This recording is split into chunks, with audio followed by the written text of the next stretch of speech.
And welcome back, everyone. Welcome back to the PondCast. So the PondCast week number 55, episode number 55 on Coach Side VIP. With me, I'm joined by our lovely producer Kuro in the background, and also by the people in the chat as well. Welcome, one and all, to our weekly talk show where we talk all things StarCraft. There's a lot to get into here, but this week we do plan on making it a bit of a shorter episode, just because we are going to be covering OSC King of the Hill in 2.5 hours. 2.5 hours time, so not a lot of time to wrap things up and to get ready for King of the Hill, because that there are certain things that we're going to be discussing during the next podcast.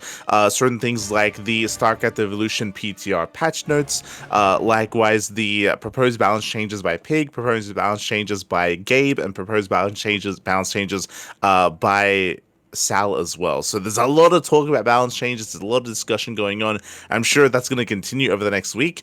So we will, I guess, try to condense that. I say condense that. It's probably going to be like a 6-hour long podcast next time. So I do apologize for that. I say likewise that it's probably going to accumulate, just because next week is purely the week of EWC, Esports World Cup. So it's going to be 2 weeks until the next podcast. There's going to be even more to talk about. We'll get there. So episode 56 might be our longest podcast yet. So strap in for that one, as that's going to be it's going to be not just us talking about all the balance changes, but also talking about EWC as well, and all tournaments from then as well.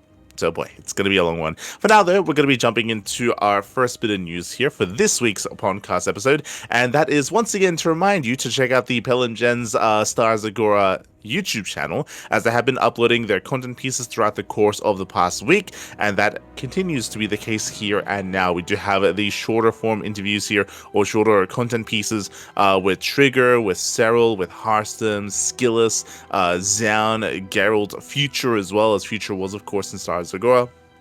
So once again, if you missed out on watching these little pieces live, then you can catch them out here on their YouTube channel, as they continue to upload on a daily basis. Like, there's still plenty of content, and there still might be a little bit more to come as well. So they produced a lot here. So it's not just their VOD content or their VOD tournament matches that they have on their channel, but also these little interviews as well. So do check it out. I do recommend it. Again, they're quite short, small bite-sized pieces of content. So no excuse to tune in and to watch them.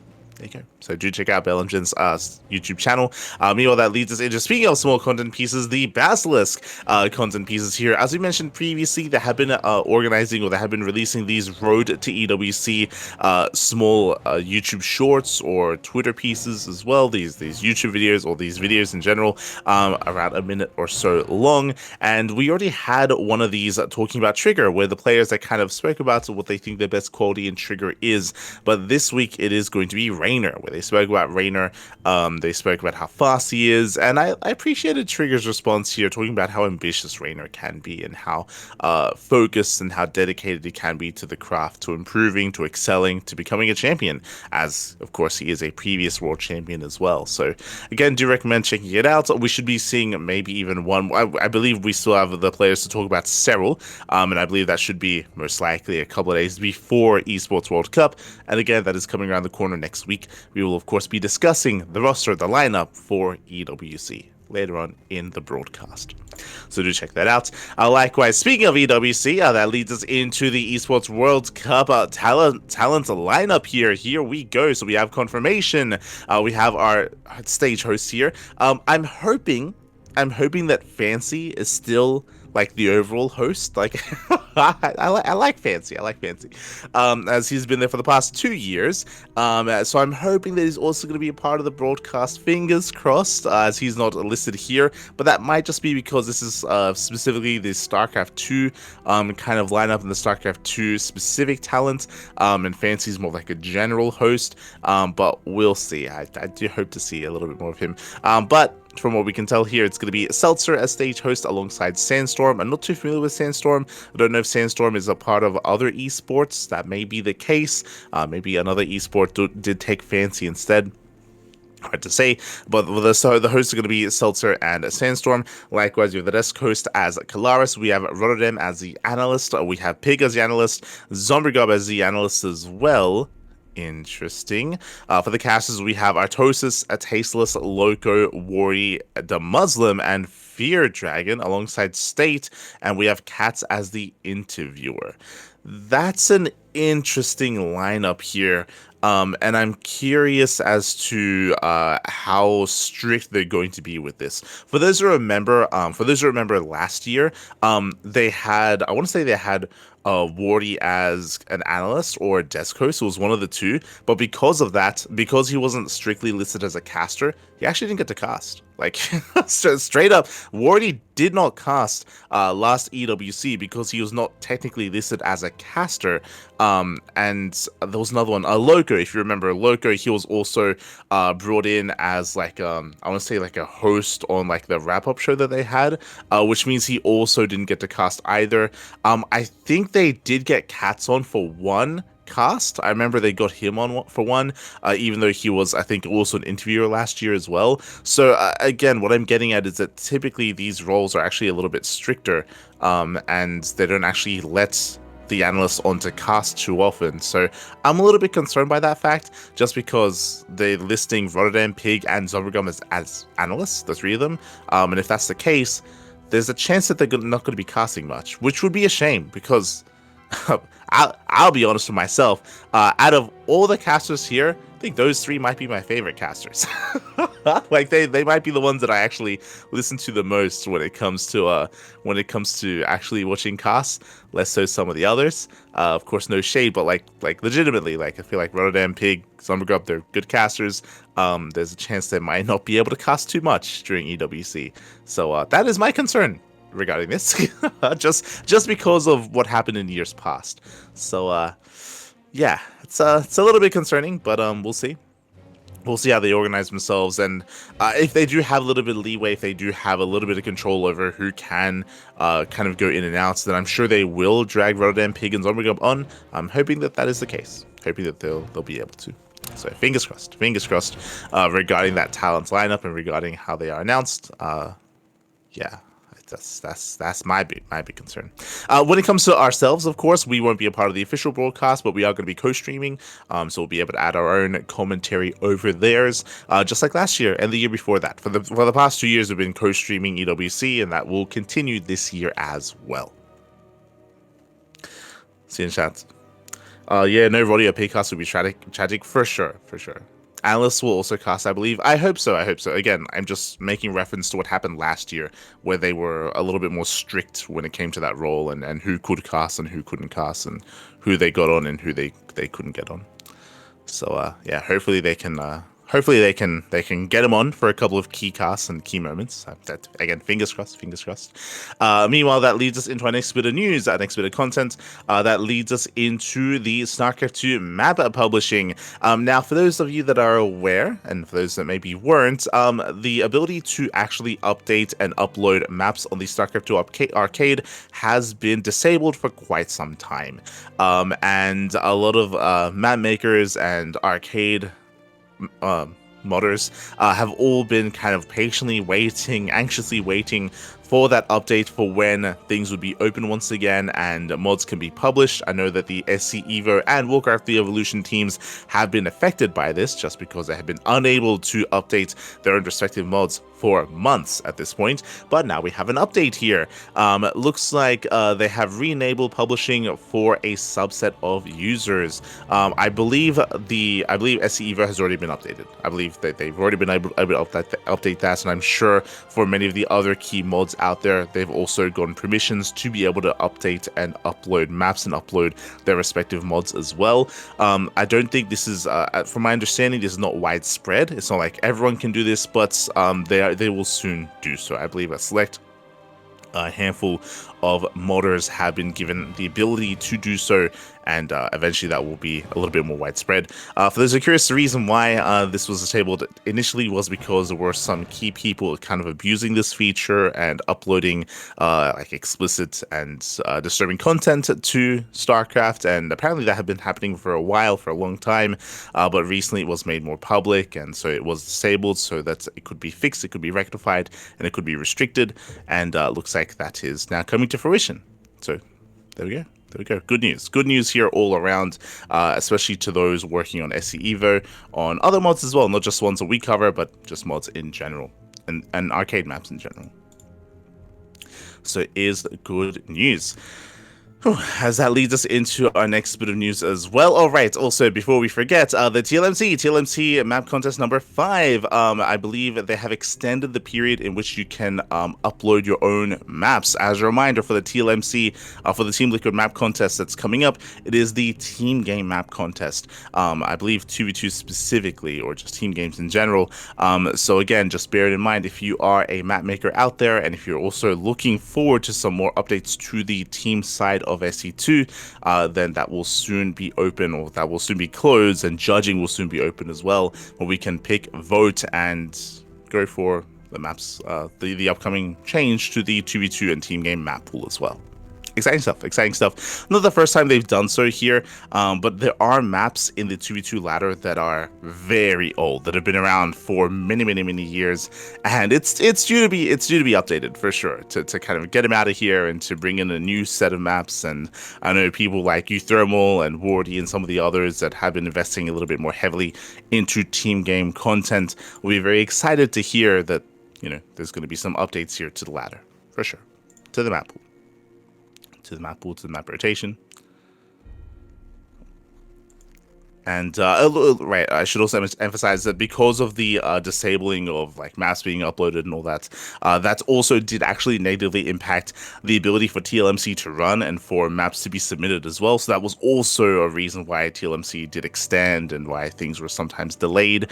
But that is also going to be going ahead as well. We did hear from Wax Angel, of course, that this does mean that the new TLMC 1v1 edition is going to be out soon. Of course, after EWC, apparently sometime in August, maybe a little bit later, maybe a little bit sooner, again, depending on how things do work behind the scenes. But that is also going to be underway as well. So new map pool on the horizon. Let's go. New patch as well, which again, I guess we'll discuss next time in regards to proposed balanced patches and what people are pushing for in the scene and in the community. Meanwhile, that leads us into our modded tournament results. Here we go. First things first, we have the StarCraft Evolution Masters number 4. That is, of course, the events that we were covering yesterday and throughout the course of the week. This was the first PTR tournament here for StarCraft Evolution. Of course, the proposed PTR changes were put forth. This event was run to try to test those changes. It was a 2-day event, and honestly, it was a lot of fun. It was a lot of fun to feature some of these players that we don't often get to see really thrive too often here.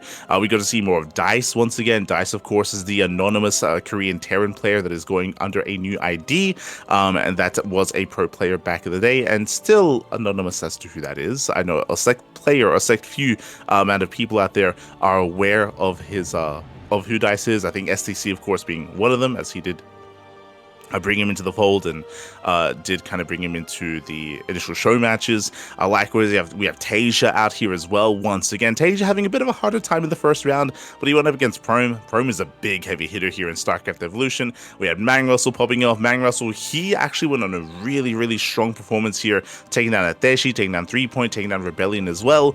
Bearing in mind that 3-Point did play Protoss. He did operate as Protoss 2 games in a row, so that also did impact things. Otherwise, I would have said that 3-Point was favored to win the entire tournament. But thankfully for Mang Russell, 3-Point did play Protoss and got knocked the hell out. And Mang Russell was able to work his way through Rebellion and did meet his end at the hands of Rumiath. Rumiath being the champion of the SEL Masters number 4. So congratulations to Rumiath. Now, if you actually delve deeper into the events themselves, into these matches, only 2 maps were ported to be able to be tested on. Only Magnatha and Vermeer. So those 2 maps were the only ones ported, so that's why we actually have limited information and limited sample size here of what this event really entailed and what changes we could actually see come to fruition. I'll be honest, we saw a lot of all-ins, we saw a lot of cheese, and I think there was even a comment made, we'll get into it next week, I suppose, or in 2 weeks, when it comes to going over the PTR patch notes. But I do think that they were not very satisfied with the games, with the quality of games, or with the kind of games that were provided here to really give too much insight as to the PTR and as to what changes are worthwhile, what changes are not, and what to kind of go with. And I think I do agree with those sentiments. Like, I feel like a lot of the changes weren't really showcased in all of these matches. That's the risk that you take when it comes to hosting an invitational like this. I don't think this is the best way to actually test the PTR and test some changes. I do think they did a much better job last time.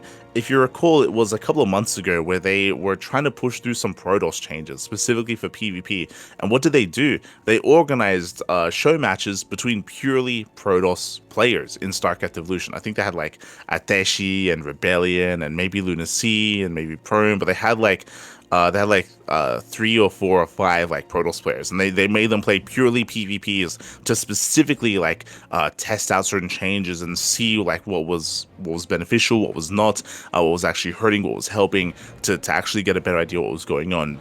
These specific matchups and these specific changes were being monitored. Here it's a lot more difficult in a big bracket like this, where anyone can play against anyone and anyone can play any strategy, and again these are best of 3s as well, so again we had very limited kind of a very limited array of play here. And yeah, after covering them all again, we saw a lot of aggression, we saw a lot of all-ins. As a result, I will say that something that I do think that was done well is that scouting was maybe a little bit easier, right? I know that was a big thing that was changed when it comes to the accessibility here of certain things like observers, for example, for Brutal Protoss, or the accessibility of Goliaths or Brood or Terran, for example, just to have anti-air a little bit faster. Like, there were a couple of changes here and there, but overall, yeah, there's I feel like still a lot to be determined in regards to the patch notes and in regards to what the new phase of StarCraft Evolution is going to entail. But I guess we'll get into that next time. But with this, congratulations to Rumith as he does claim the win over Mang. And from here we did have our show match. This was a best of 9 between Tasia and Sue. Again, this is not the first time we've seen Sue. We saw Sue previously in a different Enki show match, so a big shout out to Enki for hosting these events. Typically we do cast these, but this was also done in the PTR, and it also, you have to jump through a couple of hoops to actually cover this event, so we weren't able to cast it ourselves. So there's going to be no English coverage currently, and I don't think we're going to be able to cover it ourselves either, so it's a little bit unfortunate, but overall really cool to see Tasia and Sue facing off. Sue, he was looking pretty well versed in StarCraft Evolution the last time we saw him. We saw him a couple of months ago, and again, Sue, he has retired from the game, so I should emphasize that. Sue, he is not back in when it comes to StarCraft II, but he has been showing up for these show matches in StarCraft Evolution, so it's been really cool to see Sue every now and then, specifically in these show matches. Like, he is not playing in StarCraft Evolution League, he's not playing in open tournaments, he's only showing up for these invitationals, or for these show matches. So really cool to see Sue once again. He goes up against Tasia. Tasia looking a little bit more in form, and Tasia excelling here, taking down Sue. And again, this is a Sue that's out of practice. He's playing more for fun more than anything, but still a really good results, and really cool to see a back and forth between the two players, for sure. Really cool to see that back and forth. Congratulations to Tasia. Looks like the SDC did cast in Korean, and of course Enki did cast in Spanish as well. That leads us into the StarCraft Evolution League King of the Hill number 6. This was a King of the Hill style format, also to feature the PTR, and we had 10 best of ones, 10 best of ones back to back to back. We had Tasia. Tasia initially taking down Magic Turtle 1-0. Then we had Homeowner going on a tear. Tasia also playing Protoss, by the way. So interesting to see Tasia mixing it up, switching to Protoss and Terran. I know the SEC did the same. It's been a while since we've really seen Homeowner compete, so really cool to see a little bit more Homeowner here. Takes down Tasia, takes on Quantel. Tasia gets his revenge. So it looks like we revived quite a number of players. For these King of the Hills, they're best of ones, and usually there's like a set lineup of players that are available that you pool between. between and pull from. But if there aren't enough players, then you just rotate. You can just revive and rotate and bring players back in. So Tasia went back in, Quantel went back in, Tasia beat Homono, Quantel beat Tasia, Prone beat Quantel, Quantel beat they just revive Quantel immediately. Then they get 3-point, then Prone, then Magic Turtle. So looks like we did kind of rotate quite often between the same set of players here, and it was a fun back and forth between all of them. And again, the main purpose here was just to get a better idea of how certain changes were taking place. Unfortunately, didn't quite get to see these games ourselves, but shout out to the SEC and Hyper One for covering this event. And in the end, we did see a bit of a tie for first place. Homono, Prime, Quantel, and Tasia all tying in regards to how many games they did win. GG. GG, well played. Congratulations to all said players facing off here in this King of the Hill. That leads us into the Hyper One Power Rankings number 5. It looks like, this is going to be an SC Evo event that Hyper One is going to be running here. I say that it's been a while. Wait, what? I feel like we've been going over this. This is one of what was the update? This is one of these events that's been going on for the past like half a year. And I was informed that the group stage was just finished. I do not remember when we covered, if we even covered any of the group stage before. We did. We've. Remember, there are two power rankings. There is the regular power ranking and the SCVO power ranking. Yeah, I don't think we've covered the SCVO one. I think we covered the regular one. That's what I mean. So interesting here. So we do have Ilias and 3-point and Yu making it out of Group A. Looks like we had Michnek, Homono, and Yaoi making it out of Group B. We had a Gunner and Hydra and Patches making it out of Group C. Kot, Zardians, and Magnath making it out of Group D. Okay, so congratulations to our players here. Again, looks like we had a round-robin group stage. As Kuro was mentioning, looks like this began many months ago and has recently concluded. At least they're, working their way through the groups. At least they're concluding. It's not as so like the OSC Elite Rising Star event. True. It could be worse. I say that technically it's still not over. The playoffs they will soon begin. So we'll see if they do finish by the end of the year. We'll see if they finish by 2026. We'll keep an eye out for this. Congratulations, of course, to the players for making it through the group stage. That leads us into the Patches Balance Brawl number 1, played on the Patches SC Balance mod. Interesting. So it looks like we were speaking earlier about proposed balance changes that different members of the community were proposing and bringing together and bringing to light. Looks like Patches has done the same as well. I was doing my best to avoid going through these long patch notes just because it usually takes like an hour to go through each one and discuss each one. And I can see here that it's a very in-depth balance mod here from Patches. Shaking my head. God damn it. Jesus, what is okay? There's a lot here. So regardless, shout out to Akeron and Greenert for facing off in said best of 7. In the end, Akeron did take down Greenert 5-2. I don't know how much you can really glean in regards to the balance proposed balance changes from this one series, but it's very possible here that Patches is going to be looking to host more of these events.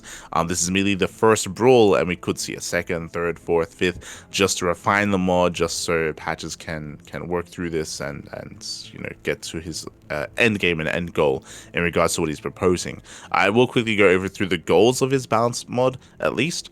It says make the game feel fresh again. Sure, that's going to be a given. Nerf trolling and encourage activeness. That was, if you recall, a goal that was provided by the Balance Council as well in the previous patch. Whether they succeeded or not, I think we can say that they didn't really. But there was also a goal there. Nerf Terran all-ins versus Protoss, make gateway units feel more reliable. Interesting proposed change depending on how he does go about it. Nerf Oracle openers in PvZ and bring back Twilight Council / Robo openers as well. PvZ is stale at the moment. I feel like that's a very cold take. I think most people would agree with that statement as well. Help Terran in the mid game versus Protoss. Add experimental niche upgrades for fun. Interesting.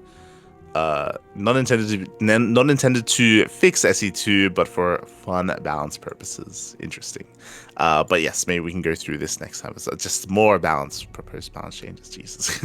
Oh god, it's gonna be It'll be a long podcast next time. But with that, so that leads us into our next bit of a couple of events. It leads us into our amateur tournaments. Let's go. This week's amateur weekly, amateur league monthly tournaments, number 42. Okay, I believe is this the seasonal event? I would imagine so. Happy 4th anniversary. Okay. Interesting.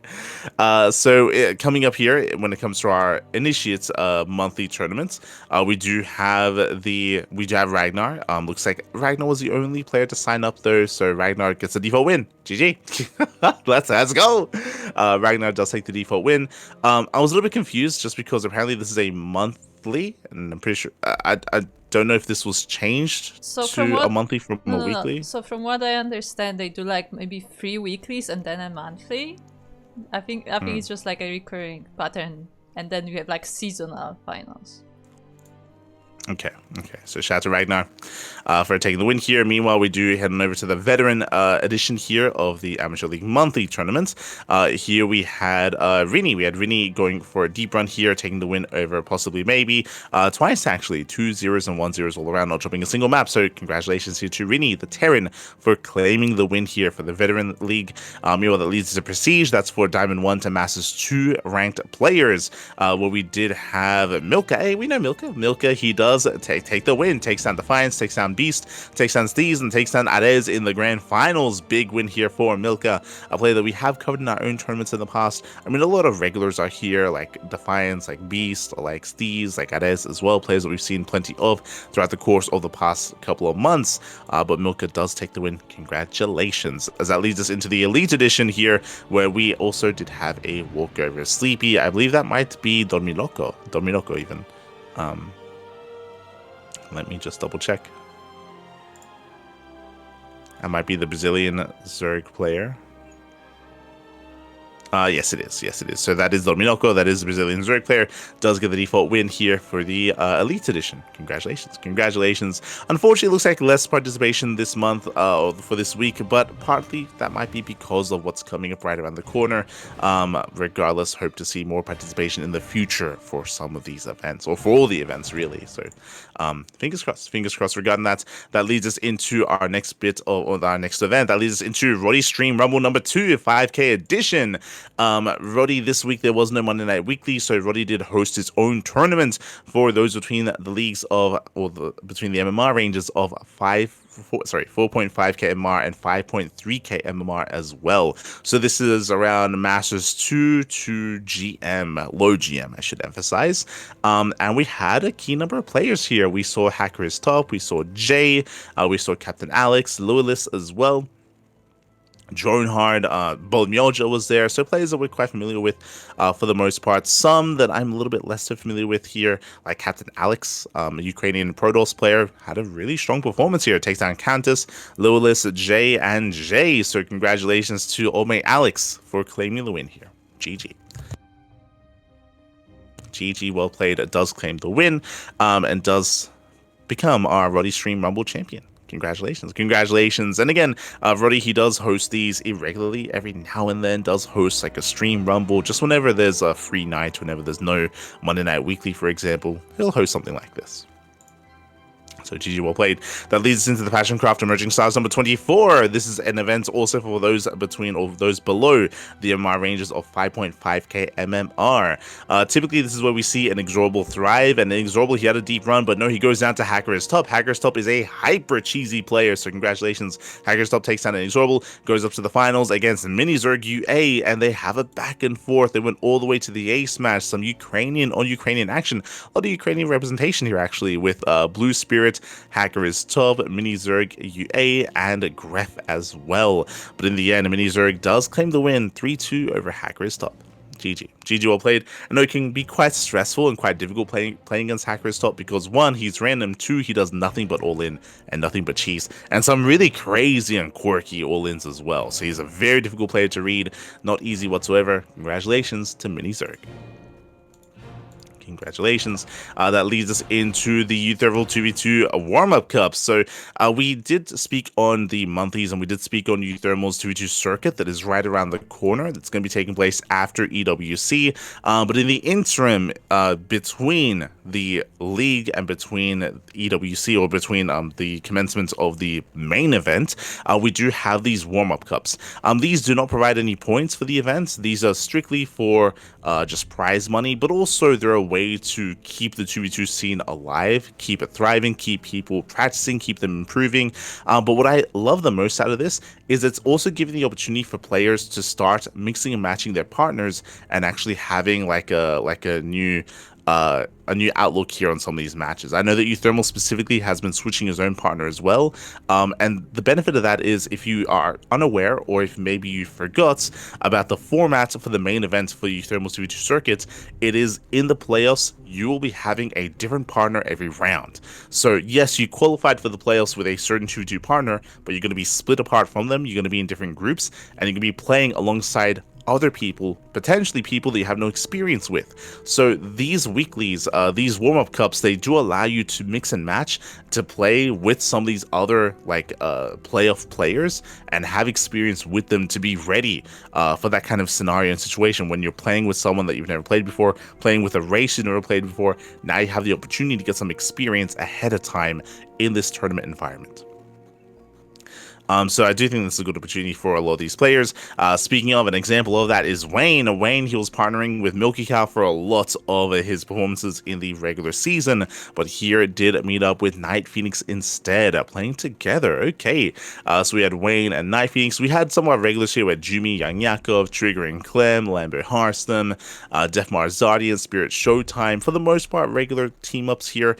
Typically it's Spirit and MaxPax, but here he is joined by Showtime, and he does claim the win. Spirit and Showtime, they take down Defmar Zardian, take down GG Machine Shameless, and they take down Trigger and Clem in the finals. This is almost a blast from the past. I'm used to seeing Trigger and Clem in second place, but it's been a while just because they haven't been able to compete. If you recall, often a lot of the 2v2 monthlies would coincide with like a Wardy TV event or an RSL, and would mean that Clem was not available, and Trigger, as a result, didn't have a partner and often wouldn't play.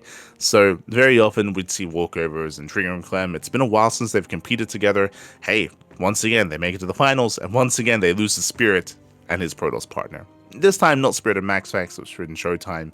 So congratulations to Spirit and Showtime for claiming the first win here.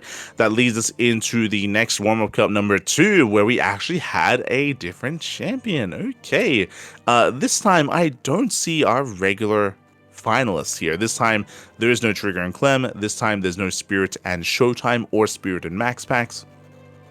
Instead, we had Team Shopify going far here. They take down Euthermal and Fiance. We spoke about mixing up teammates and mixing up players. Here we had Euthermal teaming up with Fiant. We had Goblin teaming up with Alazer instead. We had Mixu alongside a Hydra. Interesting duo. We had a Big Game and Moja playing together for the first time, I believe. We had Geralt and Indy. Geralt, he's usually with Nicaract. But this time, or sometimes the laser as well, but this time Geralt, he was playing with Indy. That looks like a lot of fun. We had Night Phoenix versus and Wayne again. We had Jumi and Young Yakov again. We had Lemon and Kingslayer. Interesting pairing. Art and Lord GG. Yeah, we had some new duos here. I appreciate it. I appreciate players mixing it up. But in the end, Lemon and Harson, they take down Euthermal and Fiance. They take down Goblin and Laser. They take down GG Machine and Shameless as well. So congratulations to this Shopify duo. GG. GG will play. That leads us into World Cup number 3, where we had GG Machine and Shameless. This was actually, last night, the night before. They do claim the win here. Finally, they did come second place last time, but here they just go on a massive tear, take down Dimaga and Starfish, Goblin and Laser, and Night Phoenix and Wayne. This time, Euthermal, he played alongside Moja. They did play together instead. Likewise, Geralt, this time for the first time, played with Christiana. I thought that was a little fun, just because I feel like they've been rivals for a long time, but here they did join forces and come together. So really cool to see. And again, congratulations to GG Machine and Shameless. We had Milky Cow and Young Yakov this time. For the first time. Usually, again, Milky Cow's with Wayne. Usually he's with Vanya, but Yeah, this time did partner up with Young Yakov. A little bit less success there this time, and they did get knocked out a little bit earlier. But again, really cool to see players kind of mix up their teammates and have like a different kind of pairing. I believe same with Tiger and Ultramarine. I think usually it's Tiger and Replicant, if I'm not mistaken. I remember Tiger usually has a different teammate. So really cool to see. Really cool to see. With that, GG well played to GG Machine and Shameless for claiming the final win. And we should be seeing 2 more warm-up cups. 2 more. There should be number 4 and number 5 right around the corner before the main event. That leads us into the regional events. Important note here, next week there is no 2v2 cup because of EWC, but there will be one after that. Yes. So in 2 weeks' time is going to be the next warm-up cup. Meanwhile, that leads us into the that leads us into the Nation League. Nation League finals. We finally have a Nation League champion. Scrolling all the way down here, we do have our playoffs. We do have our finalists. It was Kazakhstan and Taiwan in the grand finals, and Kazakhstan, they claimed the win. We had Chryzacross and Papa Panda. It's Papa Panda. They are tied 1-1. We had Refuxus and Floppy Cat also tied 1-1. We had Talendar taking down Undertaker 2-0. It went down to the Division 1 match, and Talendar did take down Undertaker. GG will play Kazakhstan. They're going to be this season's nation champion, and we do have Brazil and Hungary, who were meant to have played by now. They have not.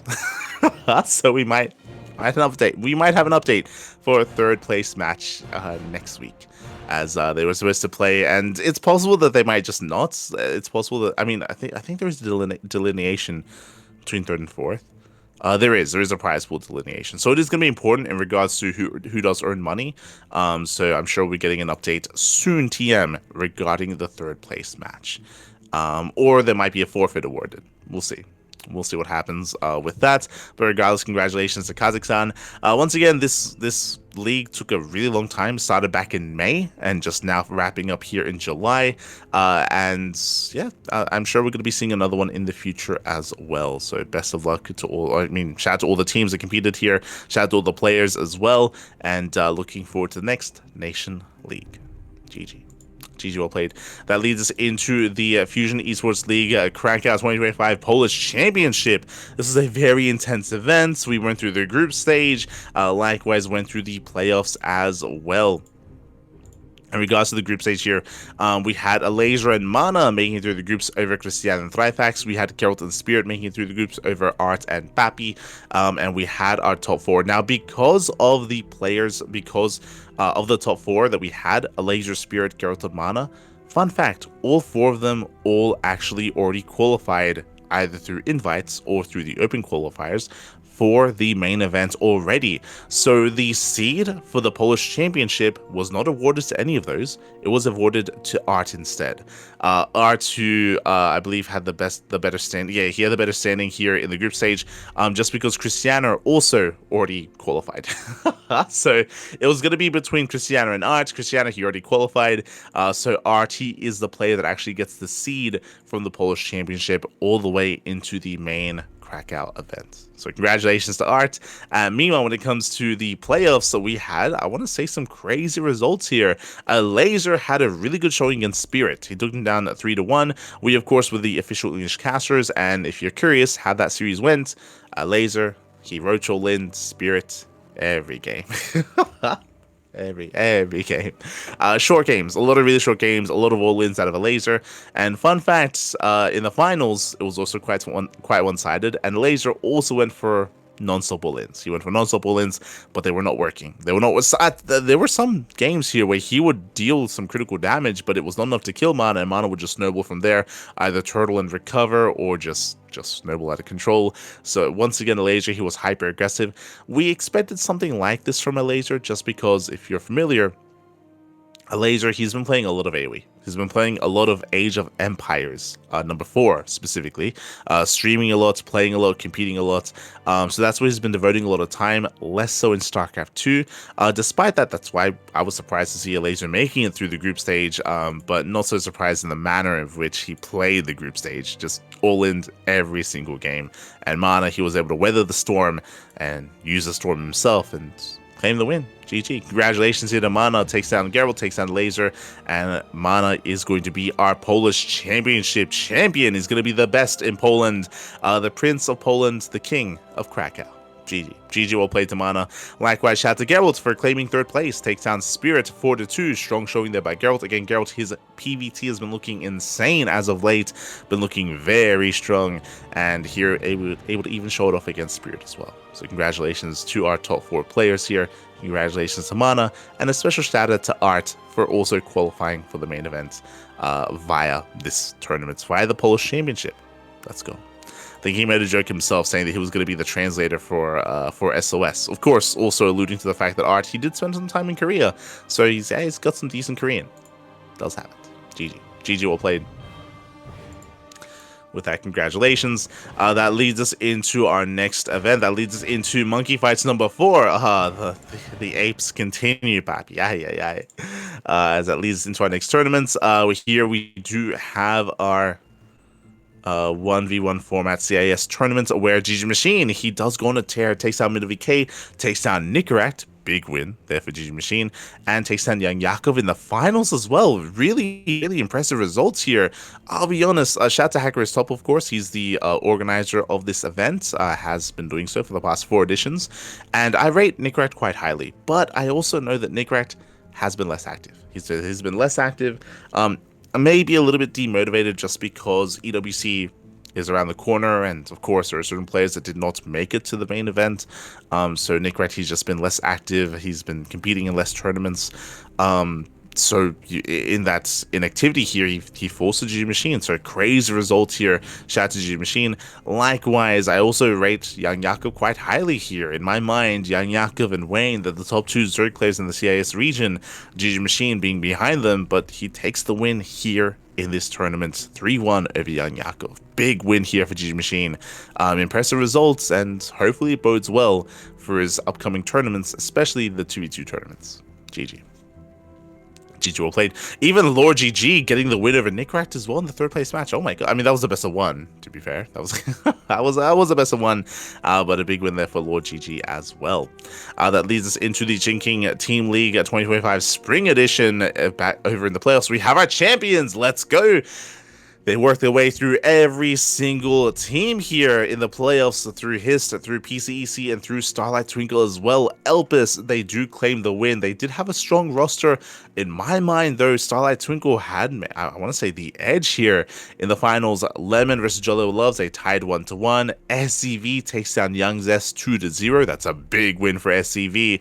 SCV and Triple H, they go tied 1-1. And Nanami Chiaki takes down Young Zest 1-0 as well. A rough day here for Young Zest. I rate Young Zest quite highly, but to lose against SCV and to lose against Nanami as well, yeah, some rough matches there, a rough showing from Young Zest, and with that, Elpis claim the win, and they are the biggest chickens in the team league.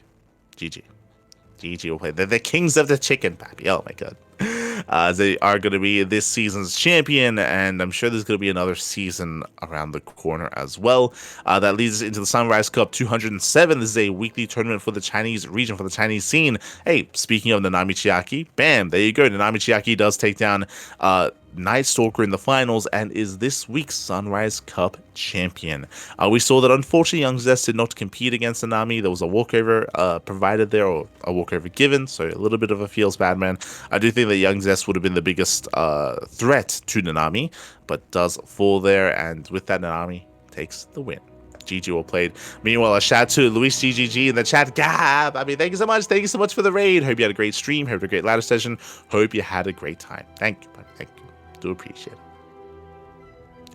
Do appreciate it. Hope you had a great time, and welcome one and all to the podcast, where we're just going to be going through all the tournament results of the week. Again, we're getting through it. Getting through the regional weeklies, as this week in the Legacy Weekly Japan number 463, we had is that oh god, I almost said Topiak. Tapioca. God, every time I have to double check. Hold on. I think that is Tapioca, right? I know that Tapioca's been winning a lot of these weeklies. Yep, there we go. I understand the Japanese. Tapioca does take down Sayark, takes down Crimson, and takes down Akira in the finals. Again, not the first time that Tapioca has taken a win, and Tapioca has slowly been becoming the best player in Japan. Like some more and more results under his belt, so big win there for Tapioca. GG, well played. Congratulations, does take the win once again. That leads us into the Kirktown Ready Room number 3. This is a series of show matches, impromptu show matches, organized by Dave Testa. Of course, you can check them out over on Dave Testa's stream. We had Jumi taking down Fian 3-0. We had Patches over Groovy 3-2, and Special over Starkiller 3-0 as well. 3 best of 5s. Again, Dave, he just kind of brought on whoever he could find at the time, and we had some really fun pairings here. I'll be honest, a little bit surprised that Jumi and Fiant was as one-sided as it was. I know that Juanito is more in form than Starkiller, so that was a little bit more expected, but a shout out to Patches and Groovy for having that back and forth and going all the way to the ace match. GG. GG, well played. And again, shout out to Dave for hosting this event. Again, this isn't necessarily a regular event, it's just every now and then does decide to throw it on, does decide to bring it together here, and congratulations to our winning players. That leads us into the Big Brain Bouts number 98. Now, last week we did have the UK versus US edition, the Civil War, if you will. Here we do have maybe a bit of a theme, hard to say. We had Mid Junior versus Fireclaw in a TVP. We had Angry versus GMAC in a TVZ. We had Fiant versus Baby Marine in a ZVT, and Bunny versus Gumiho in a TVT. It's been a while since we've seen Bunny. Like, Bunny's been pretty inactive as of late. Partly, I'm sure, because the road to EWC has concluded, but I'm actually going to double check here. And yeah, Bunny, he hasn't played since GSL. June. It's been a month. It's been around a month since he's actually played any games. Looks like he played a couple of OSC mid-season playoffs matches, but he has not been playing in like Wardy TV Mondays or Biggest Cups or KSLs or Monday Night Weeklies. He has not played in any of the open tournaments. So it looks like Bunny, I mean, we saw this last year as well, where Bunny, once the players are confirmed for EWC, he does step back. He does take a step back, and he hasn't been competing. And as a result, it makes sense that he would have a rough showing here against Gumiho. So GG, well played. I mean, Gumiho, he's already one of the stronger Terran players out there in regards to TVT. You can argue that Gumiho has the best TVT in the world as well. So Gumiho does take the win. Congratulations. Shout out to GMAC for taking the win over Angry, Meg Jr. for taking the win over Fireclaw, and Fiant over Baby Marine as well. Congratulations. Congratulations. When it comes to the theme, maybe Terran? I don't know. Usually there's something a little bit more thematic as to the pairings, but here it's going past me, so not too aware. Not too familiar. If anyone can think of one, then let us know. As that wraps up our regionals and wraps up our show matches, that leads us into the OSC Elite Rising Star number 15. Yo, we have some updates. Okay, we have some updates here. Which updates? Yet to be determined. Hold on. No. In regards to the updates for the Elite Rising Star, it looks like we had Yang Yako versus Baby Marine? Question mark? Okay, hold on. So it looks like we had some updates in the lower portion of the bracket. So we had Young Yakov taking down Bay Marine 2-0. It looks like Young Yakov did forfeit against Sebestis, so a bit of a feels bad man. Sebestis takes down UD Soldier 2-1, and it looks like we have our confirmed players here towards the end of the bracket. We have Nick Wright and Sebestis soon to face off in the lower bracket.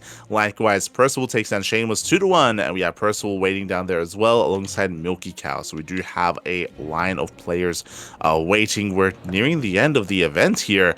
Jimmy, of course, is waiting for his next opponent, and we still have to determine whether it's going to be a Terran or a Protoss. We have Nick Rack, Sebestis, Percival, and Milky Cow all facing off to determine who will play against Jimmy in those finals. Oh boy. So best of luck. Best of luck to all the remaining competitors. as that leads us into the OSC King of the Hill number 217. Oh my god.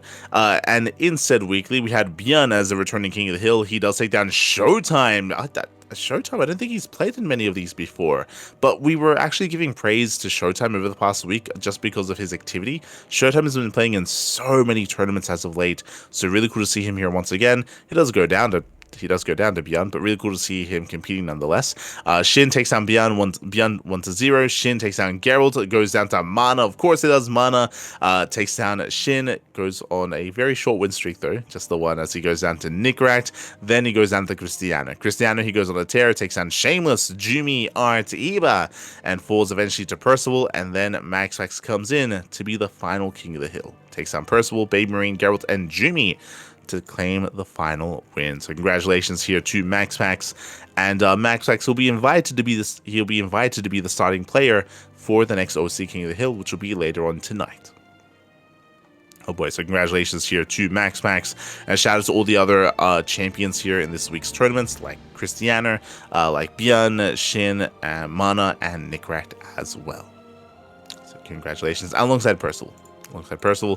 Meanwhile, we do have the OSC mid-season playoffs, where we did have a couple of other matches concluding. Looks like we had the lower brackets Trigger versus Nickrat. Trigger takes down Nickrat 3-1 up against Björn in the next round. We have Cristiano takes down Jan Yakov 3-1 as well, also up against Shin in the next round. Scrolling down a little bit further, we had Showtime versus Percival. Showtime takes down Percival 3-0. Big win there for Showtime. Speaking of, Showtime takes down Solar 3-1. That's an even bigger win. Solar's been a little bit more quiet as of late, but I know that he is, of course, getting ready for EWC. So regardless, that's a big win for Showtime. Very impressive result out of our German Protoss player.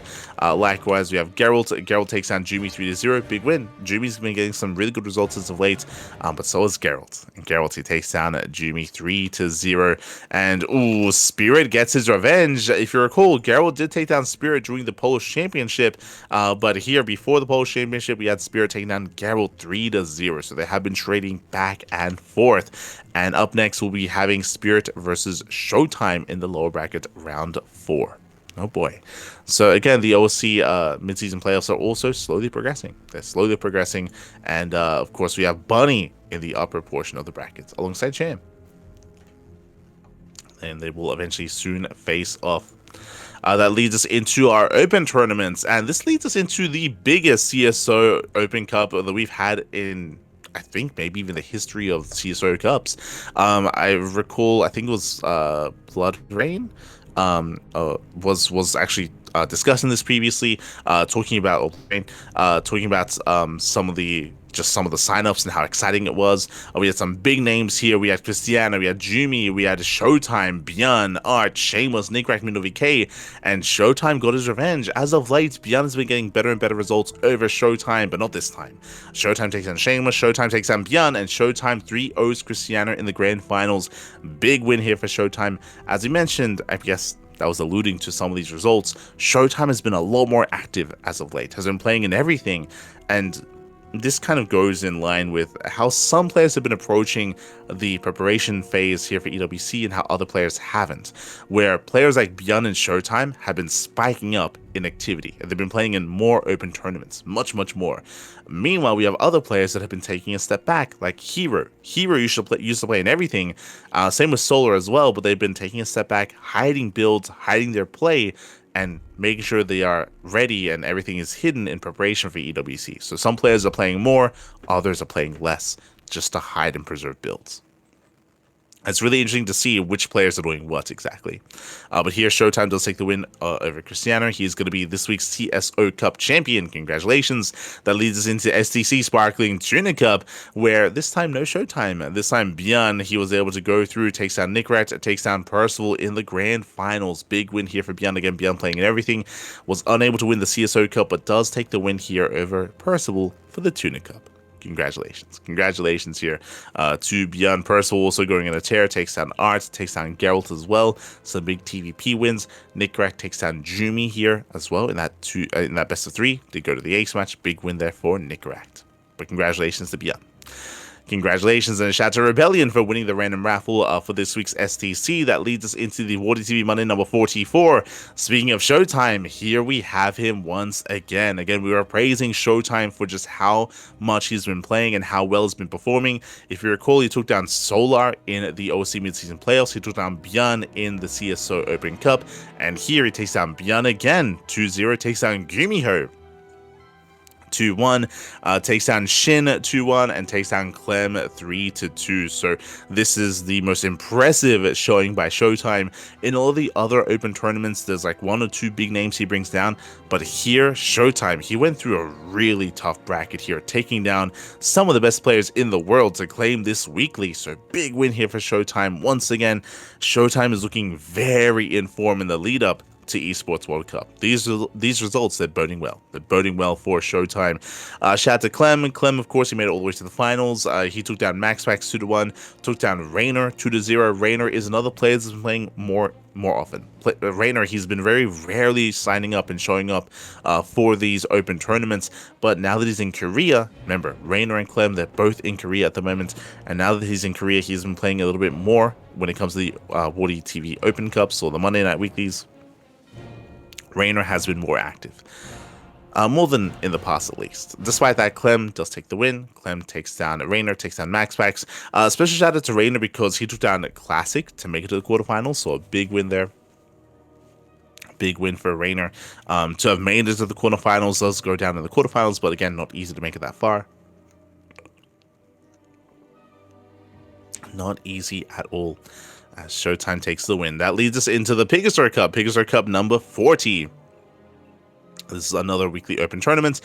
Here, unfortunately, no Showtime, no Clem, no Raynor either. Instead, we had Björn. Björn, he was able to go on a tear, making it all the way to the finals, facing off against MaxPax in that best of 5. This was a really intense one. Björn, he was up 2-0. And honestly, it looked like he was going to 3-0. But then on Tokamak, what did Björn do? He proxied. He went for a proxy. He got ahead in the series. It was looking really strong, really solid. He proxied. Things fell by the wayside. Björn, who was getting a little bit too excited at times. Sorry, he didn't proxy on Tokamak. He proxied on Pylon. I should emphasize that. Did proxy on Pylon on Tokamak. MaxPax, he started to get comfortable. He gained momentum, and MaxPax was able to pull off the reverse sweep, winning 3 games in a row. Big win there for MaxPax. Very impressive, coming back from the brink of defeat, and does claim this week's Pigastar Cup. GG. GG here to MaxPax. And shout out to Björn for almost claiming the win and for making a series out of it. Again, there's definitely a world out there where he could have taken this series as well, but barely not. MaxPax was able to bring it back. Congratulations here. Also a shout out to Shameless. He had a crazy upset previously to Estrella. Like, everyone was expecting Estrella to face off against Björn and maybe face off against MaxPax, but Shameless did stop him, did bring him down. Big win for Shameless. Big win. GG. Well played. That leads us into our next open tournament. Oh, that leads us into our next tournament. That leads us into the RSL. The Revival StarCraft League has concluded. It has finally concluded here, has wrapped up. We have our champion. When it comes to this season's RSL, we had the playoffs. And in said playoffs, we had a Classic going on a tear. Classic specifically in PvT. Takes down Björn, takes down Clem, takes down Cure, takes down Clem once again. Classic showcasing his skill, showcasing his prowess here in the PvT matchup. Insanely impressive performance here from Classic. I myself haven't seen these games yet. I do plan on watching them before EWC, but it all depends on how much time we have. We only have a couple of days left, and there's just been a lot of casting going on. A lot to catch up on, so I haven't been able to have the luxury of watching it yet, but maybe soon I'll be able to catch up and get a better glimpse on how some of these games did unfold. So really impressive performance here from Classic. Clem, likewise, he was able to bring himself back from the brink. He took down Raynor 3-1, Shin 3-0. He took down Cure 4-2 as well with his Protoss, of course, but did fall to Classic. So Clem still looking terrifying in the TVZ matchup. He gets his revenge over Shin. If you recall, we spoke about this at the time in regards to DreamHack Dallas, but Shin, he had a very specific playstyle against Clem that did catch him off guard, but Clem has had plenty of time to go over those matches. to go over them, and I'm curious if Shin also went roach base openers into ultras here as well, and if he got punished for it. I'm really curious to see how Shin played against Clem, also how Reina played against Clem as well. I do think that really would be a sign of things to come in regards to EWC. Likewise, I'm also curious as to how Classic kind of compared to him. I know that Classic, he's one that typically plays more defensively and plays more macro based and more late game based as well in PvT. I'm curious if that was also the trend in these matchups against Cure, Clem, Björn, and Clem again. So congratulations here to Classic for becoming our RSL champion. I know that he's been looking a little more impressive as of late. Here he fell to Shin and he fell to Raynor. It was in GSL where he also fell to Rogue, and here he also lost to Raynor at DreamHack Dallas. Specifically, Hero's PvZ has been looking a little bit more shaky. I say that if you remember, if you're watching those games, both Raynor and Rogue were hyper aggressive. Rogue went purely for all-ins against Hero. Raynor also all-in the hell out of Hero as well, and Hero was having a hard time defending against those all-ins at Dallas and in GSL. I don't know if that's what happened here. Again, I didn't get to see these games, so I'm really curious if there were also all-ins involved or if there was more standard play. But this is a matchup that is becoming an issue now for Hero. Hero, I would have said a year ago, he had the best PvZ in the world, more so than MaxX, more so than any other Protoss out there. But currently, his PvZ has been looking more shaky. But again, a lot of it also depends on how these games have been playing out, and if Hero has been holding back in preparation for EWC. So hard to say.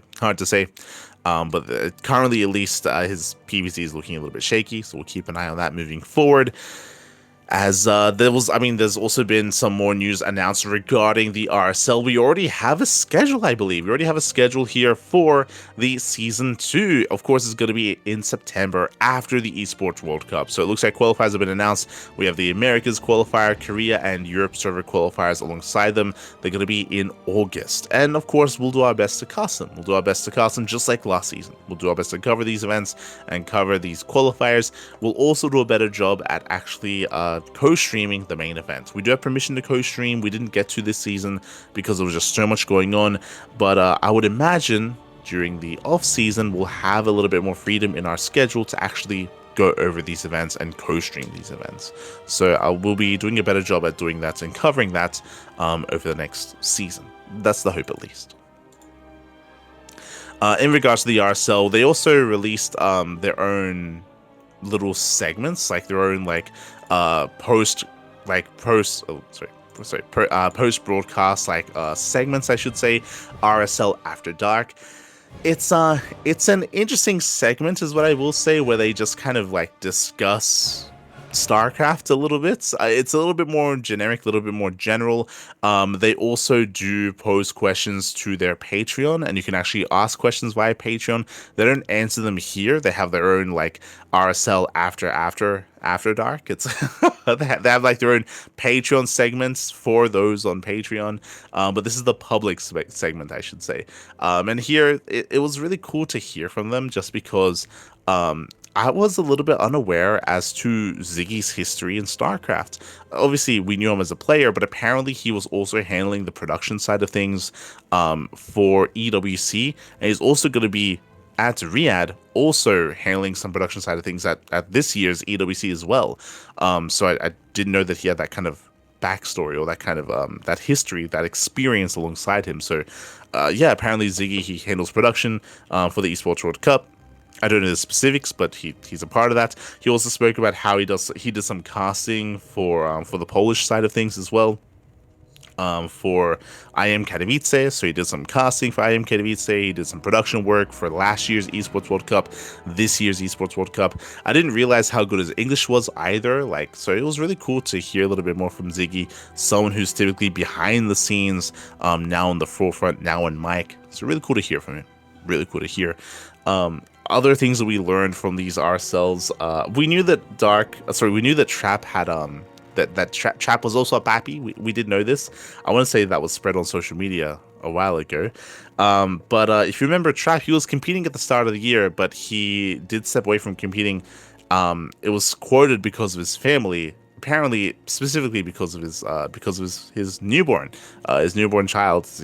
Trap, now that he's a dad, is now focusing on that family life, on on raising his child. And Gemini actually spoke a little bit about that, about how he had actually asked Trap if he was going to pull a dark and try to compete alongside it, and Trap said no. Trap, he was like, no, at this point, like, he has retired. Like, he did come back at the start of the year. He had hopes and he had ambitions of returning, and he was looking really strong at the start of the year as well. But for, at least currently, he is full-time focusing on his family, on the family side of things instead. So best of luck to Trap. It was really cool to hear from that as well, just because I know there were some people asking about Trap. It's people asking about stats and some of the other players as well, but it was really nice to get some closure, or at least hear something from Gemini regarding Trap as well. So really cool to hear. Of course, Gemini knew, of course. Aye. So it's cool to hear from Gemini. They also went through like their own EWC power rankings for the players and their own predictions as well. They spoke a little bit about RSL Season 2, how they've kind of like learned from Season 1, how, the benefits of crowdfunding and their plans for the future, and growth over time as well. Again, they're quite happy and quite content with how Season 1 has unfolded, especially as more of like a beta season, as the first edition, as a trial run, and they plan on, of course, growing and improving from here on forward. So really cool to hear from them. And they have their studio space. I know they want to have like an offline finals. They were able to have Rainer on, and able to have some of the other players on as well to cast and to give some insight. So yeah, it's a really cool project. And of course, everyone helps support the Patreon of RSL. The Patreon is out there, !RSL in the chat.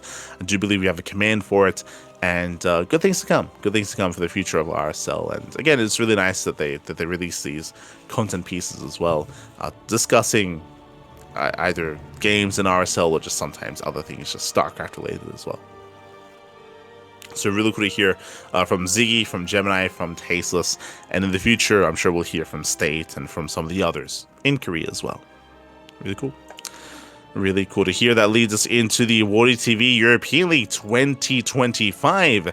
That leads us into our next big event. Here we have yet to conclude the event, I should emphasize, but it's a really insane group stage. So, Swiss format group stage here. A lot of matches have been unfolding throughout the course of the past week, and we still have more matches to come. Many more. Quickly going over some of the highlights, or at least some of the rankings here. We have Gabe so far undefeated. Gabe takes down Björn, Harsum, Goblin, and Hydra. Skilless also undefeated, takes down Mixu, Percival, and Ubu Thermal. Once again, great to see Thermal taking part in other tournaments. Thermal, he has been much more active recently, competing in these online tournaments. Really cool to see Thermal once again have that competitive drive to compete once more. Seamus just below them. Seamus takes down Young Yakov, Scarlet, Nickrack, but does lose the Harsum. We have Björn taking down Knife Phoenix, Jumi, Euthermal, but also losing the Gabe. We have Harsum looking strong. Harsum takes down Maxfax. Oh my god, big win for Harsum. Takes down Maxfax, Seamus, Geralt, but does fall to Gabe. Meanwhile, Maxfax, the only loss that he has so far is Harsum as well, and still many more matches to come. So again, it's quite daunting to go through when it comes to this big, massive group Swiss format. Best of luck to Wardy, of course, he's covering the event, and this event will continue later on tonight, coming into tomorrow as well, and next week. So still plenty more to come for the European League, not just the group stage, but also the playoff bracket as well. And we'll keep you guys updated on the European League. Again, it's really cool to see that Wardy has been organizing these events for the European region, for the Korean region as well, doing what he can, doing his parts for the player base for said regions. So really cool to see. GG, well played. Once again, it's really exciting to see more of Euthermal. More Euthermal in these tournaments. Likewise, a really good showing from Hero Marine. I know that Gabe, he often isn't really active in these online tournaments either, so cool to see more of Gabe, and also giving the opportunity for some of these other players. Also, I just realized it's European League, but Björn is also competing.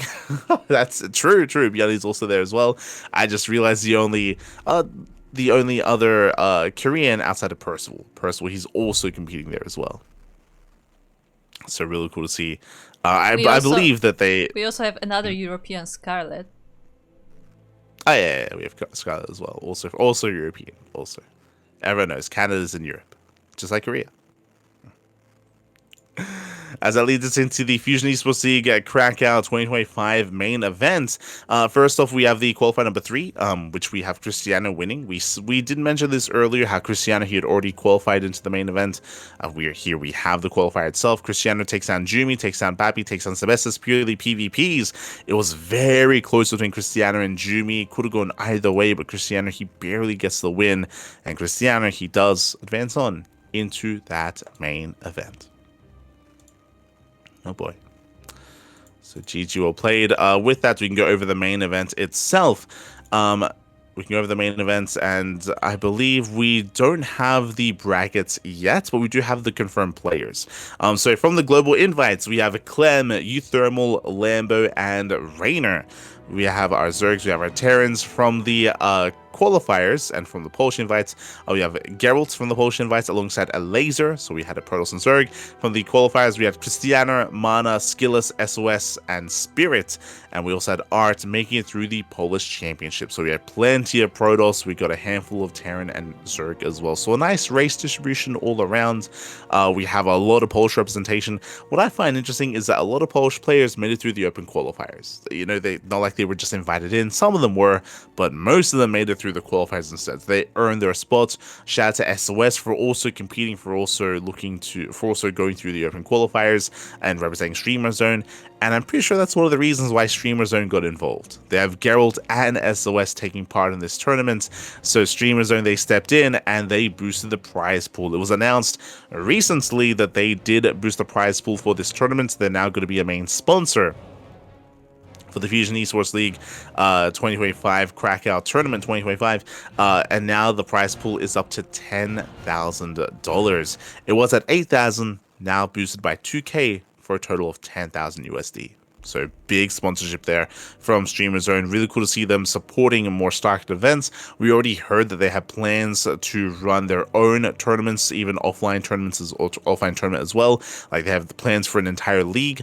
We don't really have details yet, but once again, the owner of Streamer Zone is very passionate regarding StarCraft and has been doing whatever he can, whenever he can, in regards to supporting players, running their own tournaments, and sponsoring other tournaments as well. So much love to the owner of Streamer Zone. Much love. GG. GG, well played. That leads us here into the EWC, the Esports World Cup 2025. We finally have the groups announced. The groups, the play-in stage as well. We have our lineups. We have our upcoming matches. And it's going to be intense. Oh boy. We have the play-in stage. The play-in stage here, we have Estrella, Björn, Lambo, and Big Gabe. These are the players that did barely make it through those qualifiers, and they have to make it through essentially another qualifier. So Estrella, Björn, Lambo, here Marine. Two of them will make it through this bracket to make it into the group stage. Coming into this, who do we favor? Who do we favor to make it through this group stage? A lot of it depends on some of these matches here. I'll be honest, I can see Estrella beating both Björn and Gabe. Like Estrella, specifically, his PvT is his strongest matchup. He's looking terrifying in PvT. I do think that his weakest matchup is PvZ. So if there's a scenario where Björn beats Estrella, Gabe beats Lambo, and then we have Björn versus Gabe in the qualifying match, and if we have Lambo versus Estrella in the lower elimination match, I can see Estrella losing there. I can see Estrella losing to Lambo if they do face off. If Estrella beats Björn, I can see Estrella beating Gabe, and then I can see Estrella making it through into the next round. Like, a lot of this is going to come down to who can beat who. I think a safe bet here is that Björn makes it through. I think regardless if he wins or loses against Estrella, I do favor him against everyone else there. So I do feel like Björn has this really strong chance to make it through the play-in stage. Coming in alongside Björn, who do I favor there? I think I lean towards Gabe. I do favor Gabe over Lambo. Like the series between Gabe and Lambo in the EU EWC qualifiers is still fresh in my mind. I still remember the game on Last Fantasy where Lambo went for the all-in and Gabe just completely hard shut him down. Like, So Gabe is looking terrifying in that matchup. Best of luck to Lambo, of course, but yeah, I think for me, I'm still torn. I think I would lean towards Bjorn and Gabe, but my heart says Bjorn and Estrella. It's hard to pick between the two of them. Again, best of luck to all the players. Best of luck to all the players involved. That leads us into the group stage, into Group A and Group B. We have I should also emphasize the two players that make it through the play-in stage. They're going to be facing off against Clem and Cyril. Clem and Cyril, they're the two players that they're going to face off against. So it's going to be difficult for anyone to make it through that play-in stage. Group A, we have Clem, Solar, Zaun, Shin, Rainer, Trigger, and Maru. Ay, ay, ay. And it looks like from these initial 8 players, 4 of them will make it through each group. So 4 out of Group A, 4 out of Group B. Likewise, Group B, we have Hero, Lancer, Cure, Showtime, Classic, Rogue, Cyril, and of course the play-in stage player. These are going to be brutal. These are going to be brutal groups here. And again, it's going to be hard to call who's going to be favored to make it through. I think some clear favorites, of course, some clear standouts are Clem and Cyril, right? Clem and Cyril, they are beasts, and I feel like, should be favored to make it through into the playoffs, into that final day of StarCraft. So we're leaning towards Clem, leaning towards Cyril. If I were to hazard a guess here in regards to Group A, I would lean towards... Who do I lean towards? I'm going to say Clem and Shin and Bjorn, if Bjorn makes it through. If Bjorn ends up in Group A, I'm going to say Clem, Bjorn, Rainer, maybe Rainer and Shin. Maybe. I think that might be my top 4 making it through. It's hard to say. Maybe I'm underrating Solar. Like, again, we've been seeing less of Solar recently, so it's hard to exactly put a pin on Solar. Like, you can never count him out. Zaun as well has also been improving a lot recently, especially in his performance in Star Zagora and in Home Story Cup. True. Like, Zaun has been improving a lot. Maru, he's still been underperforming. Like, I know that Maru, he won DreamHack Dallas, but if you watch those games and if you watched Maru at GSL as well, like, I haven't been too impressed with Maru's performances and his play specifically and his builds. He's been very all-in, very aggressive, very all-in, and he kind of got hard count. Like, I was very impressed by Solar in GSL, just hard countering Maru as Maru was trying to go for just non-stop 8-raxes and was shut down by Solar. So I do think that you can prepare against someone like Maru, and yeah, it's going to be a hard one to call. Group B might be a little bit more clear cuts. Classic has been on fire, of course. Cyril has been looking very strong. Showtime has been impressing. Hero, I still rate him quite highly. I mentioned earlier, if you remember, Hero right now, where Hero has been struggling is PvZ. I don't see that many Zerg players here. I mean, of course, there's Rogue and Cyril, but there's a world out there where Hero avoids both of them. He could avoid Rogue and Cyril in this group and make it through over Lancer, over Cure and Showtime. Like, I can see that being a more likely outcome for Hero. So I do think that Hero lucked out. he avoided the big Zerg players, whereas currently that's a matchup where he's been struggling, and I can see him making it through into the playoffs as well. So, yeah, best of luck. Best of luck to all those involved. I can see a world where Classic takes down Rogue and Classic takes down Cyril. If you remember, Classic infamously took down Cyril at DreamHack Dallas. Like, Classic has some killer PvZ, especially late game PvZ as well. So Classic is going to be another big name. Yeah, I mean, the more that I look at it, actually, the more I feel like Group A and B are a little bit more clear cuts there in regards to, like, how some of these brackets are going to pan out and who can exactly make it through. Regardless, it's going to be a very intense tournament, and yeah, I'm curious, Kuro, who do you think will eventually make it through? Who do you think are the big names? Maybe that's a little bit easier. Who do you think are the big names to look for to win the entire tournament? Who are your picks? That's easier. I mean, I'm narrowing it down for you. I mean, Classic has been really good. Like, he's been making rounds in different tournaments, so Classic definitely has big chances there. But the thing is that we say Classic because we see him play, but like someone like Cyril doesn't really play in anything. So like, you have no idea in what kind of shape he's gonna show up to the tournament because you don't see him play other than, you know, in these big tournaments. So like, Cyril is always a favorite because he's Cyril.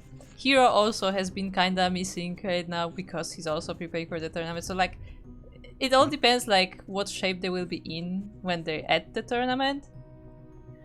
I don't know if Clem can repeat his championship. I feel like it will be very hard for him to repeat the win. Other than that,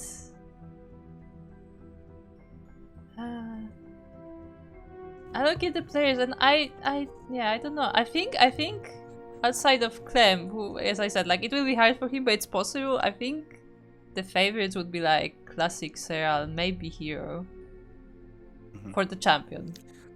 Who do you want to win? Is that a tricky question? Lock it in, Copa. Lock it in. I mean, look, I would always cheer for Hero to win it all, obviously, you know. But the thing is, look, I like a lot of these players, most of these players, if not all of them. So, you know, I want all of them to do well, and we'll see how it goes. Look, it's a Hero. Yeah, Hero. No, but the thing is, we are at the point in the sea where, like, we know most of these players pretty well. So, like, it's not like, oh, this is like my favorite player, and this I don't like. No. Like, you pretty much know everyone. Like, you know, it's one community. So, like, you want all of them to do well, and we see who's the best. For sure. Yeah, as you mentioned, I think those are like the obvious picks for like who has like the best chance to win this would be like Clem, Serral, Classic, Hero. Like 100%, like those are like the top four in my mind as well, who would be like the champion, who'd be the winner. In my mind, I think Clem is still favored to win everything.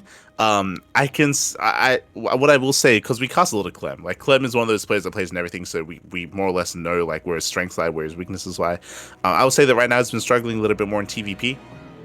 I would say that Clem has the best TVP in the world, but he's still been struggling in it, is what I will say. Like, we've been seeing him bleed out and lose series to max packs a little bit more as of late. Classic, of course, Hero, Showtime, he just beat Clem as well in this week's tournaments. Like, we've seen a lot of these Protoss players actually beat Clem as of late.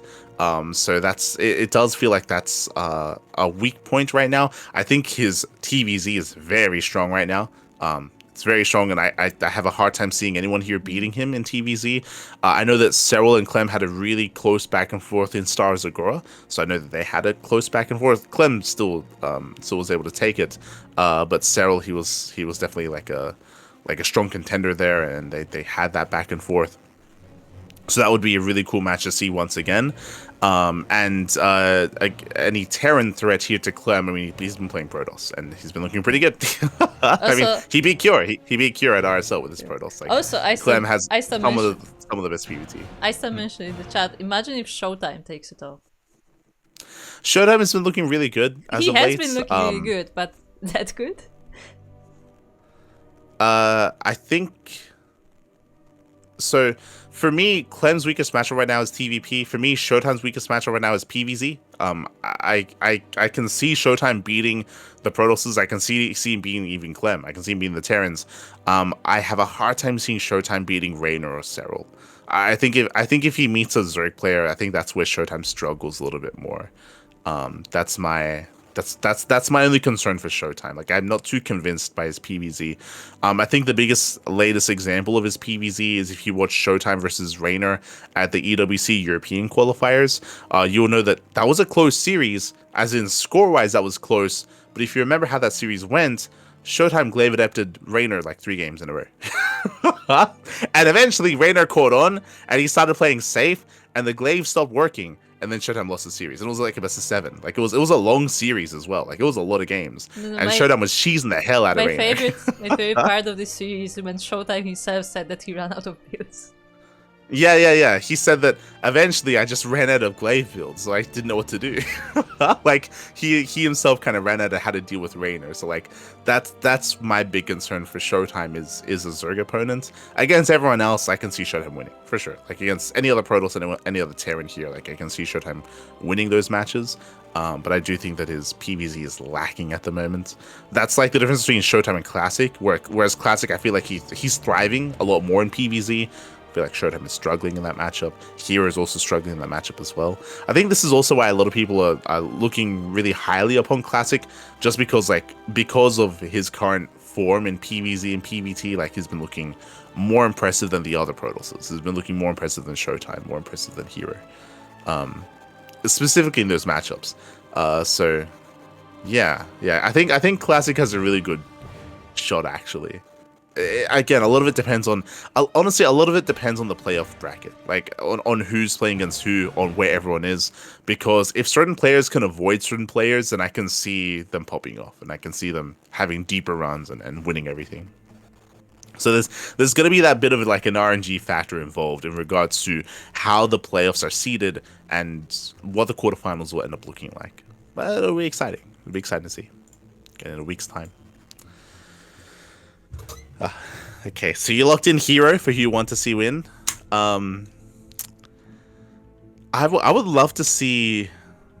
It's hard to say. I would love to see an underdog win. Someone coming out of left field. It's just hard to see that happening. Like we haven't seen much from Trigger recently. Shin. Shin could do it. True. Shin does pop off sometimes. Yeah, he can pop off. He can pop off as well. I think Shin has to avoid Clem. Like, I know that Shin beat Clem recently. He beat him at DreamHack Dallas. But again, as I mentioned, if you recall, that was just because Shin was playing a style that Clem wasn't really ready for and Clem wasn't expecting. And Clem, from what it looks like in the RSL matches, again, it depends. Like, I have to watch the RSL matches. But if Shin was still playing that same style of Roshan to Ultra, and if Clem had figured that out, then that's where I favorite Clem over Shin. So it kind of it depends what he's been cooking. What has he been cooking? We'll see. But yeah, I'd love to see Shin win. I'd be very happy. He's a nice guy. Nice guy. That's my heart pick, Shin. Otherwise, I'm leaning towards like Clem or Classic or Hero. But yeah. Regardless, again, that's going to be next week. Next week's EWC is, of course, right around the corner, and we're going to be all over that. And yeah, look forward to it. Look forward to the Esports World Cup. It's going to be amazing. It's going to be exciting, and we'll see how far some of these players can go. Something that I will add on as well is that I had assumed that by now Australia would have been picked up. I would have assumed Australia, technically, he's a part of EWC. I believe him even playing in the play-in stage, I believe that does qualify him for the club bonus, for the membership bonus. So I'm a little bit shocked here that no one has picked him up. And I'd be very surprised if we go into EWC without a single team on Australia, because I feel like that's just free money. Like, unless I'm mistaken, unless the play-in stage doesn't count, that might be the case. But if it does count as being a part of Esports World Cup, then it is shocking to me that we haven't seen like Cloud9 pick up Australia or one of these other like big teams, because I'm sure Australia would be receptive of that. So yeah, it's surprising to me for sure. You say that, but I think the transfer window might have closed. I don't know if they are able to pick up players anymore. That's a shame. If there is a transfer window where teams are allowed to pick up players, that is a really big shame, because that hurts Australia more than anything. Because one, no teams believed in him enough to pick him up ahead of time to get ready for EWC, and now that he qualified, then it might be too late for teams to pick him up. So he just misses out on the salary. Like, so that hurts Australia more than anyone, and that is a shame if that's the case. Again, I'm not too familiar with what the transfer window is, but yeah, if it's closed, then Australia, he's punished the most for that. So feels bad, man. feels bad, man, for Australia. Again, for those that don't recall, he was on Virtus Pro. He was on Virtus Pro for last year's EWC. And then he was let go, and they picked up Classic. I mean, Classic, he's been doing really well as of late, but, you know, Australia, he's still qualified, though. He's still qualified for EWC. So it was still a worthwhile player to have invested into. So that would be a shame. Well, that is a shame, I should say. Is a shame. Quickly recruiting for the Ducklings. True. But, Gabe over Lambo is bold. Gabe over Lambo is just based on their previous result. I mean, But yeah, with that, we are going to be wrapping up, I suppose. With that, again, a bit of a shorter podcast here, but that's also because we have OSC King of the Hill in 1 hour's time. And again, there's a lot to discuss in regards to the SE Evo upcoming patch and also the proposed balance changes as well from a bunch of different community members. But we will keep that and hold on to that for the next podcast. If we can somehow squeeze it in over next week, then we will try, but we don't really have any kind of free slots available, unfortunately. So we might just have a big jam-packed podcast on the 31st, which would be crazy. But we'll do our best. We'll do our best. Get your snacks ready. We'll be there for like 10 hours. Exactly. So thank you so much for tuning in. Thanks for watching. We do appreciate it. Again, a bit of a more slimmed down edition of the podcast this week. But again, we're going to be live once again in 1 hour's time with OSC King of the Hill, number 218. So we'll see you soon for our next broadcast in an hour's time. Otherwise, hope you'll enjoy yourselves. Hope you'll had a great time just catching up in the chat. Just catching up. But otherwise... yeah, thanks for watching. Otherwise, thanks for watching, and we'll see you guys next time. Thank you so much to Kuro as well for, of course, being the production behind the scenes to make sure this all runs smoothly. If you want to tune into more, or if you want to take part in some of these tournaments, !signups in the chat to gain access to the sign-up list, which is updated on a regular basis to showcase and to be able to be a part of all of these tournaments. Likewise, Patreon as well. We'll give you a link to our Patreon that does fund our tournaments. It funds Sparkling Tunic Cup, Duckling Open, and Master Sword Open as well. It is all funded via Patreon. And again, we'll be back in 2 weeks' time for the next podcast. The reason why we're not coming back next week is because EWC is gonna last a week. We have non-stop EWC, and there's actually no free time slot for a podcast unless we do a podcast. No, I was gonna say after EWC, like after an EWC broadcast, but those are gonna be lasting a long time as well. Those are gonna be long broadcasts. So currently there's no free slot available. Maybe after MSO, that might be the best option actually. Like after Master Sword Open, potentially. What do you think, Cooper? We will talk about this later. I will not be setting schedule on stream. No. No. Yeah, 31st. Otherwise, thanks for watching. We'll see you guys next time. Until then, we'll see you guys in an hour's time for our next broadcast for OSC King of the Hill. Otherwise, see you next time. Ciao, papi, ciao. Hasta luego. See you next time.